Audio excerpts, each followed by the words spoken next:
Here we have a SAT math problem. Okay, let's go to the question. What is the value of the following expression? Cosine of 90 negative b times sine b positive sine of 90 negative a times cosine a. If cosine a equals to 0.5 and sine b equals to 0.39. Okay, here we have values for the two trigonometric functions cosine a and sine b. So using these values, we have to evaluate the value of this expression. Okay, for that, what I am going to do is I am going to consider the co-function identities in trigonometry. That is, let me consider trigonometric function sine and let me subtract some angle measure theta from 90 degrees. Okay, so in the trigonometric function sine, whenever we subtract some angle measure theta from 90 degrees, it will result in the trigonometric function cosine of the angle measure we have over here that has been subtracted from 90 degrees. That is equal to cosine theta. The same we can do for cosine as well. That is the cosine of the same thing. That is some angle measure theta is subtracted from 90 degrees. Then it will result in the trigonometric function sine of the angle measure we have over here. That is sine theta.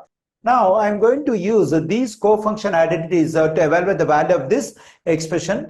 Okay, here what I'm going to do is for this cosine of 90 negative b can be written as a sine b because I just use this identity over here. So the angle measure b is subtracted from 90 and here we have the trigonometric function cosine. So whenever some angle measure is subtracted from 90 and here we have cosine, it can be written as a sine of this angle measure, that is sine of b, and already sine b is multiplied over here. We can write that one as it is positive, and here we can use the first co-function identity over here, that is some angle a is subtracted from 90 and here we have trigonometric function sine.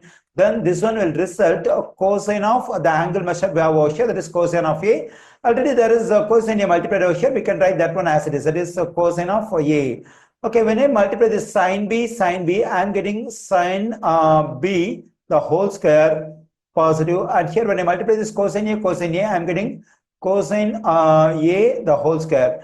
Okay, here we have the value for this sine b, that is 0.39. So we can plug in 0.39 for sine b, then I am getting 0.39 the whole square positive, and for cosine a we have the value 0.5. So we can plug in 0.5 for cosine a, since we have experimented the same can be taken out here. Okay, when I square 0.39, it will result 0.1521, and the value of the 0.5 the whole square is 0.25. When I add them, I am getting 0.4021. So now I got the value of the given expression. Its value is 0.4021.